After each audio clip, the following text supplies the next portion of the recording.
Occasionally, when you reflect on some chapters of life, it isn't the grand celebrations or milestones that stay. It's the subtle disappointments, the biting silences, the manner in which a person's eyes convey that they no longer see you as you were. And occasionally, it's the manner in which love, which seemed immovable, starts to curdle into something more sinister. That's the tale hidden within the world of sister wives. A tale that, if you remove the lights, the cameras, and the TLC drama, happens to ring hauntingly familiar. It's one about dreams that begin in the best of places, only to fracture beneath the burdens of ego, pride, and misplaced trust. But here's the catch. When you see Cody Brown today, you don't merely observe a husband or a dad. You observe a man breaking apart before your eyes. His presence is no longer the symbol of plural marriage. It's closer to a warning label, an indication of what occurs when unchecked pride meets a crew of cameras. And then, of course, there's Robin. Upstanding, ubiquitous, but terminally complex. She's either gasping at the very mention of something risque, her pearls grasped as if she's emerged straight from Victorian values, or she's dropping the same word into debate as if she's challenging the audience to blink. Naivety, acting, or merely another twist in a narrative that refuses to stop revolving. The reality is that this family has provided us with a living picture of contradictions.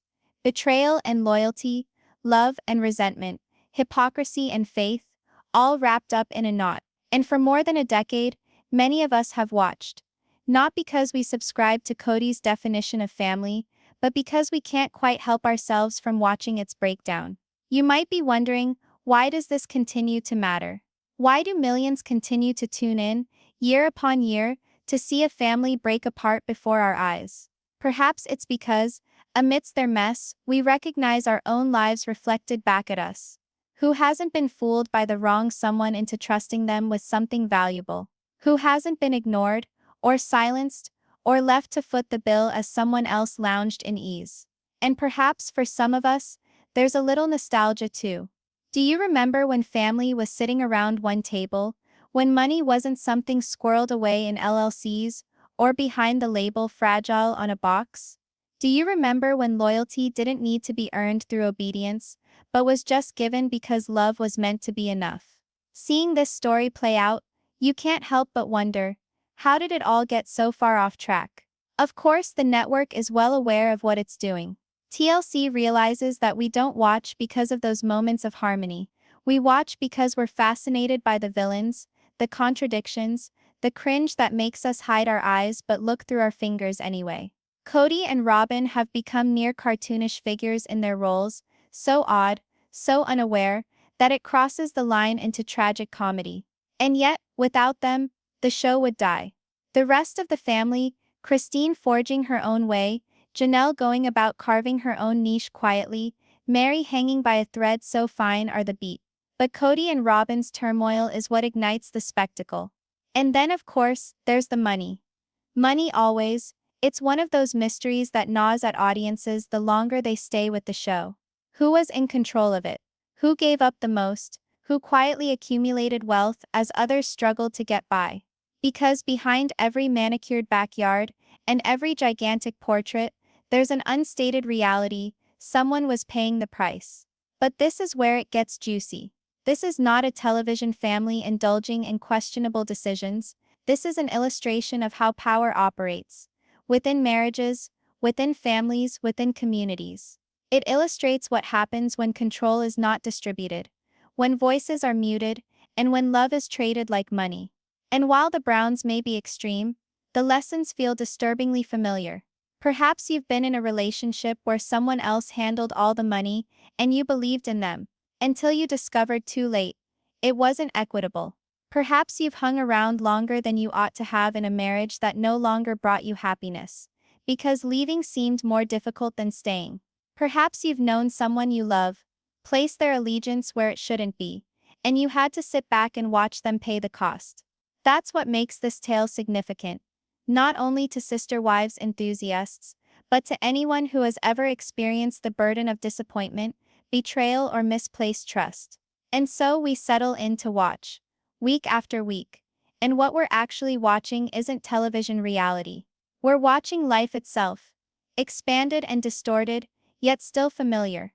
The tragedy of a man who can't relinquish pride, the isolation of a woman who lingered too long, the survival of children making their own way, the unassuming triumphs of people who broke free and began anew.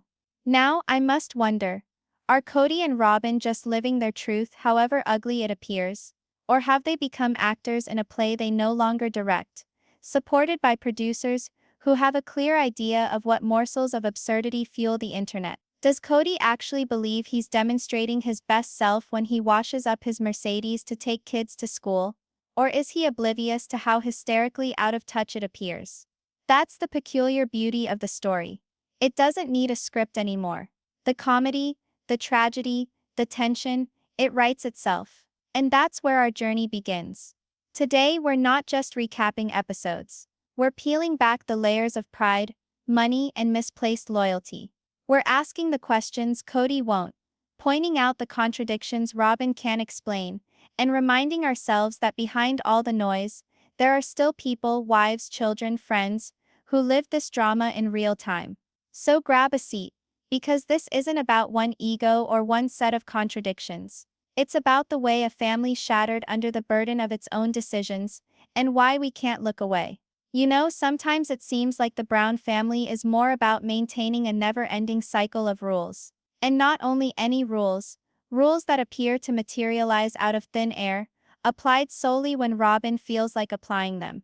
Today she's declared herself queen of yet another unusual worry, instructing her son not to place his phone in his pocket. Why? Because, in her words, it's not good for your body. Now let's stop for a second. Millions of people stick their phones in their pockets every day without staggering into a medical emergency. But in Robin's universe, suddenly it's a health risk. For real? Seeing her make a big deal out of this makes you understand that it's not about science or safety, it's about control. Her jittery tics, her high-strung tone, the whole thing strikes us less as maternal worry and more as a fret acquired from some late-night world of web rabbit hole. If this were really about health, wouldn't she be cautioning her daughters as well? But no, instead we find Cody standing by, not intervening as a father, but sort of tattling like a kid himself. Robin says it's not good, while she enforces pocket placement. And the kids know where rules really originate. Rules in this house aren't family rules. They're Robin's rules. Straight up, and what a production it all is. Cody poses as the indulgent father, combing the hair of Saul, like the boy has not been able to comb it himself for years, while Robin worries about fictional waves of radiation that will make people infertile. On the surface, it appears to be a well-crafted family moment, but when you take a closer look, it's strangely set up, like an impossibly perfect family portrait, that becomes increasingly strange the longer you gaze at it. Even their house, which is messy and overstuffed, reflects the disorderliness of these rules. Outwardly controlled, inwardly disorganized. Of course, this isn't the first time the Browns have dipped into pseudoscience. Remember back in season 1, when Christine waged her personal war against microwaves. Radiation, fire risk. She wouldn't even have a toaster. The Brown household has always been fertile ground for technophobia dressed up as wisdom. But the truth? Medical professionals are adamant there is no compelling evidence that having a phone in your pocket leads to cancer, infertility, or any of the other boogeymen touted online. At best, a few tiny studies question heat and sperm count, but even those include disclaimers. But rather than relying on science, the Browns hand down myths as if they were family heirlooms. So what's actually going on here? These are not safety rules. They're rules about control. A phone in a pocket is not merely a phone, it's freedom. It's a lifeline to friends, messages, or even a brief moment of solitude. And that kind of freedom is disruptive to her power. By dictating where the children store their devices, she's actually maintaining their freedom at arm's length. Nothing says motherly love quite like monitoring your child's pocket placement, right? And then amidst all of this, we witness the larger cracks within the family itself.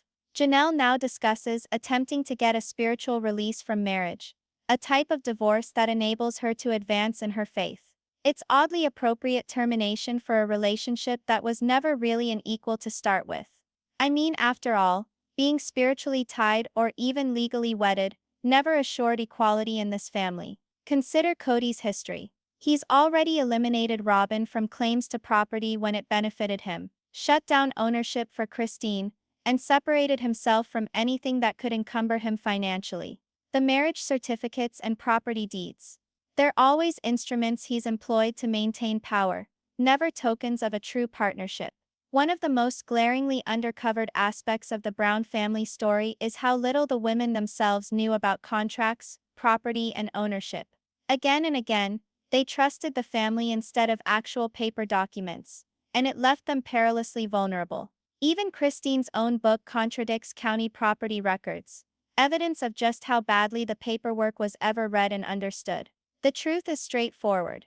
Actions are more important than promises, and a canny husband is able to exclude a wife from property for mere scribbles. Even the law can't ensure justice.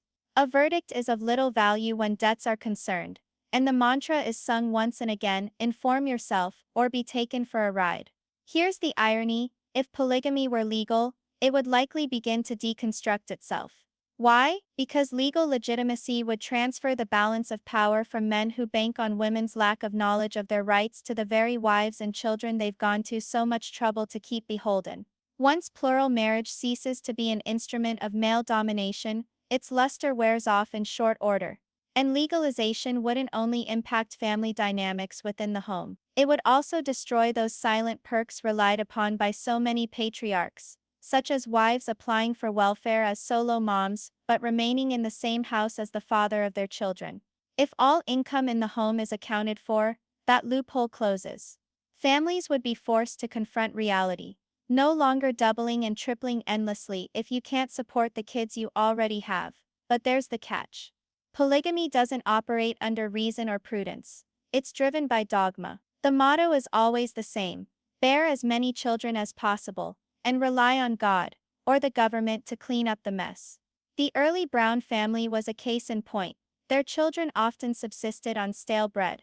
Other polygamous families resort to church contributions, dumpster diving, or even pulling children out of school to work fields. In more extreme situations, young daughters are married, young, to cut down on household expenses. So would legalization put an end to the abuse? No. Men who are set in their ways to control will always find a method, usually by concealing behind spiritual marriages to keep them in charge but avoid accountability. But legalization would rob them of one of their strongest tools: fear. Currently, the fear of children being kidnapped by the authorities or of families being outed as illegal keeps the women in line. Take away that fear, and even if the change is a small one, the power dynamic shifts a bit more toward the wives. And in fact, here is the elephant in the room truth. A woman who spends years in a marriage and gives birth to 6 children should take something tangible with her: property, assets, security. But in the Browns' universe, naively trusting the family granted wives little more than chum, while their kids relied often on government aid. It's hypocrisy of the highest order, denouncing government aid in others, yet quietly taking advantage of it themselves. Not everybody in this tale goes along, however. Consider Caleb, Maddie's husband. He's the surprise exception, the 5th wife who never was. And like most of the official wives, he doesn't even try to conceal his contempt for Cody. In fact, he's refreshingly straightforward about it, gaining oodles of fans along the way. And who can blame him? Cody's attitude towards Janelle, Christine, and even Maddie's brothers has been one of dismissal at best, viciousness at worst. Caleb's dislike isn't enigmatic. It's just a natural response to a man who has flaunted his haughtiness and disdain for years, right before a camera. And here's where Janelle's point resonates. It would not make polygamy stronger, legalizing it would make it more obvious.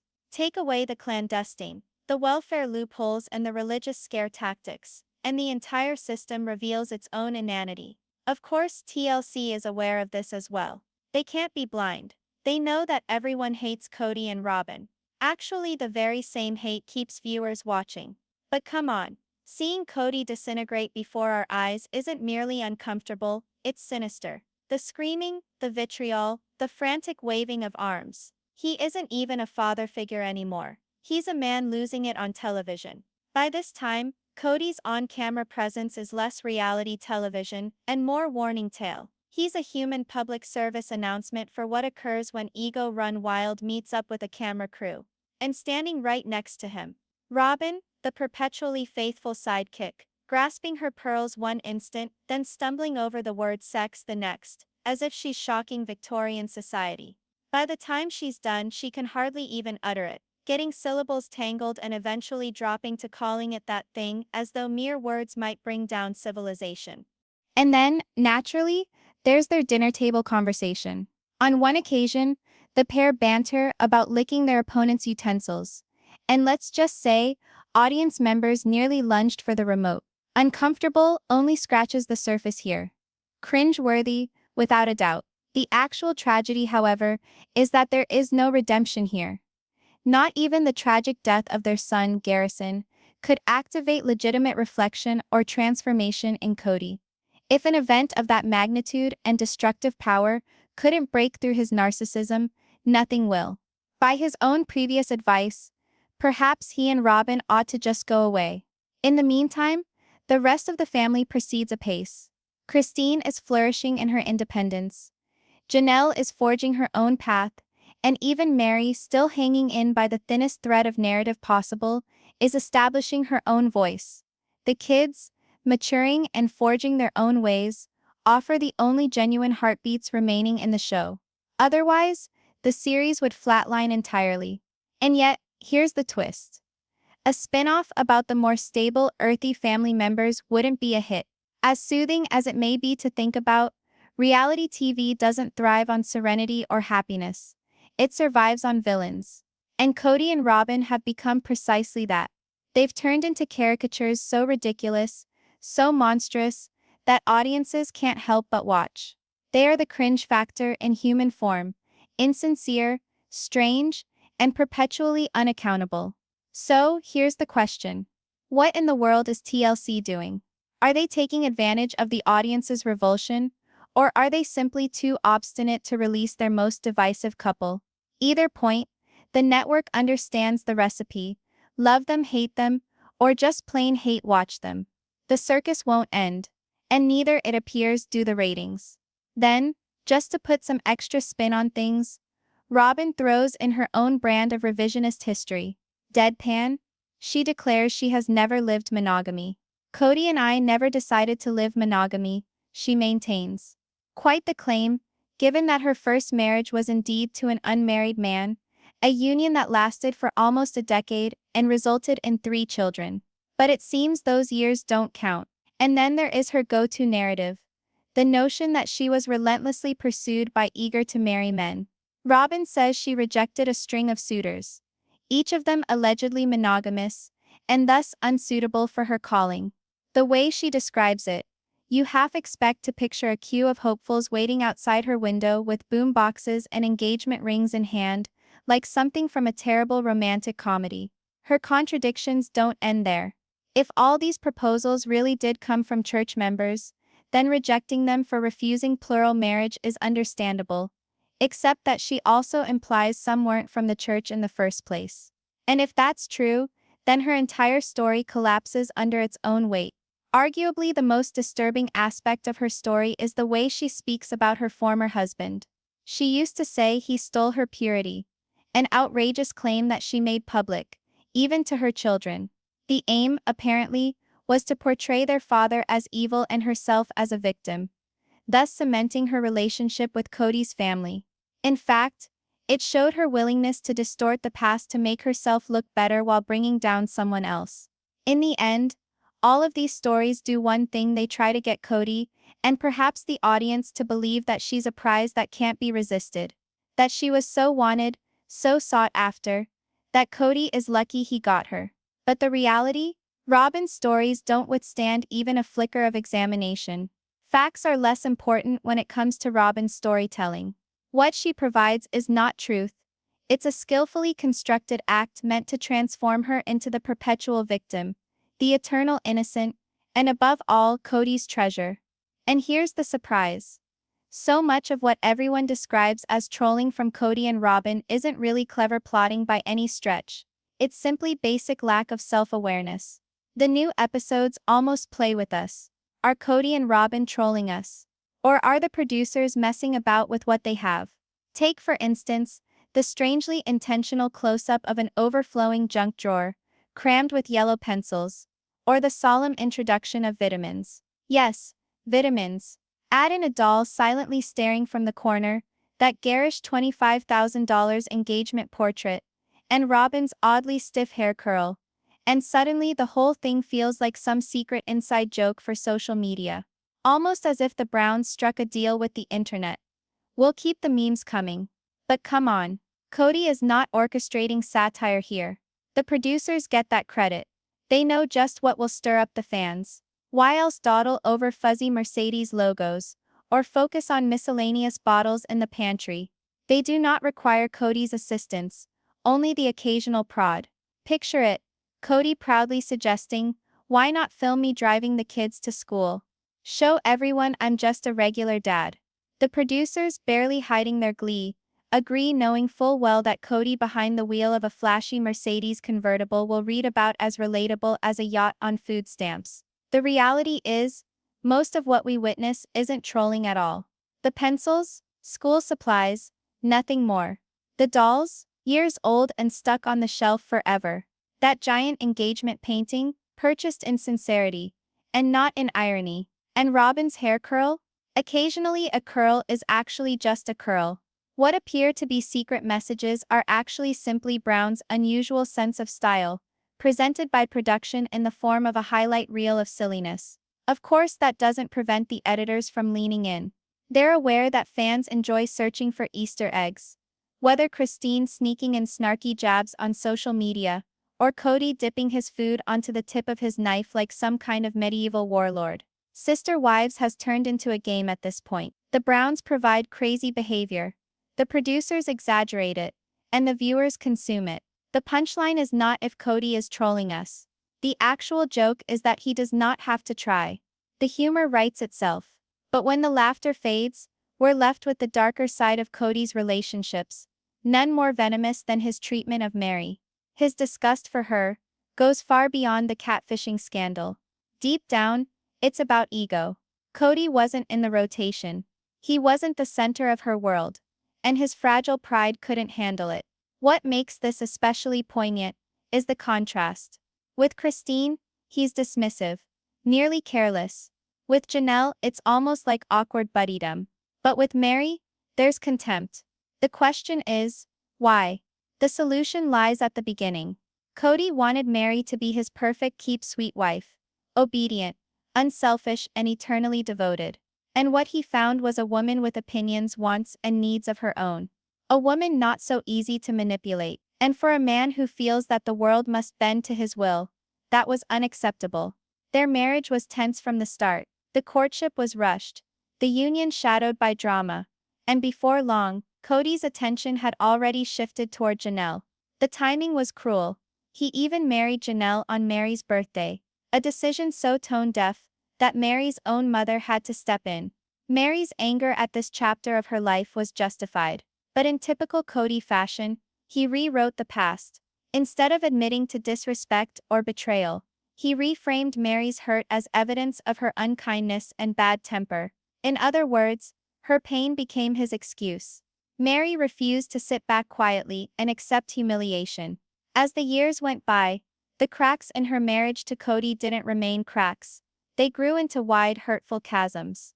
Cody had lost love, but rather than walk away, Meri remained, and to Cody that was an unpardonable sin. Her refusal to depart provided him with a convenient means of portraying her as the villain and the prisoner, the obstinate reminder of a marriage he did not desire anymore, but could not leave. There followed the catfish scandal, the moment when Cody finally lost all remaining respect. He initially attempted to stand up for Meri, but when evidence emerged of her swooning over her virtual suitor, calling him taller, handsomer, and superior in all ways to Cody, the punch to his delicate ego was crushing. This was a man who needs to be the focus of everyone's world, and then he finds himself confronted with the horror that someone else is perceived as better. To Cody, that wasn't just betrayal. It was the ultimate humiliation. From there on, the cameras recorded it all. His horrified looks, the sneer in his voice, the venom in his language. Meri hadn't only looked elsewhere for love. She had validated Cody's worst fear, that he wasn't impressive, not irresistible, and not enough. And for a man like Cody, such a wound cannot heal. But Meri became more than the betraying wife. She became the scapegoat for all that didn't work in their plural marriage. He blamed her for the initial tension with Janelle, for the incessant conflicts, for all his failures he wouldn't own. Time went by, and Meri wasn't just his first wife. She was his lifelong punching bag, shouldering every disappointment. And yet, here is the sorrowful turn of events. Cody once loved Meri. She was not another wife. To him, she was his selected soulmate. That's why his wrath burned so intensely. Losing her was not about betrayal. It was about confronting the reality that the love he shared wasn't sufficient to create respect, kindness, or responsibility. Meri symbolized both his highest expectation and his greatest disappointment, and so, ensnared in resentfulness, he strikes out, not because she did anything to him that was unforgivable, but because she had the temerity to be human and remind him that he is not immortal. Now, let's move to another ugly reality. The show tends to keep under wraps. The finances. Never fall for the myth that all the sister wives shared money equally. The truth was bleak. If there's one enigma that still lingers over this family spectacle, it's how Cody managed the cash flow. It doesn't require a money detective to connect the dots. Each thread yells that Cody spent the family pot like it was his own piggy bank. The spending trail speaks for itself. Miscellaneous knickknacks, excessively priced wall decorations masquerading as investments. Nobody needed music instruments, shiny trailers, and naturally, whatever Robin and the kids desired in luxury. Do you recall that famous scene by Robin's bonfire? Cody was red-faced and yelling at Janelle over the price of a Christmas Airbnb. And just behind him was a large box labeled fragile. For real, you couldn't write a better metaphor. The financial security of the wives was in shambles while Cody yelled about loyalty and COVID protocols. Christine subsequently disclosed that all dimes of TLC funds passed through an LLC Cody held. The wives had to approach him, hat in hand, to ask for checks for big-ticket expenses. The only reason Christine was able to leave with anything was because, by mere accident, his name wasn't on her home deed. That small bureaucratic glitch saved her, and infuriated him. Otherwise, he would have insisted on half. Even so, Christine relinquished her share of Cody Pass just to avoid the constant brawls. She was too exhausted to continue fighting, and then glance over at Robin's house. That expansive McMansion is a museum of excess. High-end paintings by Vladimir Kush, statues for decoration, glittering crystals, and not one but several pianos. All while the other wives were fighting to scrounge together enough to feed themselves and their children. The contrast is all too stark. Luxury for one, hardship for the rest. The Las Vegas years didn't break the pattern, it just made it more apparent. Robin's yard was nicely landscaped, while the other wives were stuck with dusty, incomplete lots. You don't require a degree in forensic accounting to discern what was going on. Cody and Robin were living large while Meri, Janelle, and Christine gradually realized they were funding someone else's lifestyle. Janelle's children especially took a hit. They saw their mother working hard, while being keenly aware that her earnings were being diverted elsewhere. That is a kind of disharmony that leaves a scar. Christine, however, has come to terms with it. For her, taking less money and walking away was a small price to pay for freedom and peace of mind. But the true scandal is this. It wasn't all about Cody's money games. It was that they let him get away with it. Granting sole control of the family finances to Cody, a man with no history of fairness or integrity when it came to money, was a disaster waiting to happen. If the TLC paychecks were split equally, every grown-up would have gotten their share. At least they should have divided the spoils equally through the LLC. What Cody did was cloak his greed and family feel-good speech, and use it as a cover to siphon funds directly to himself and Robin. The proof was in plain sight. All the manicured lawns, all the pricey artwork, all the pianos, and even those boxes of fragiles stacked high spoke volumes. The women were not victims of abandonment, but victims of misplaced trust. They trusted the vision of family, But what they received was a system where two persons gained at the expense of all others. And so the circus goes on. If you've read this far, you know one thing for certain. This is not just a show. It's a warning. Save your seat at this circus. Subscribe now.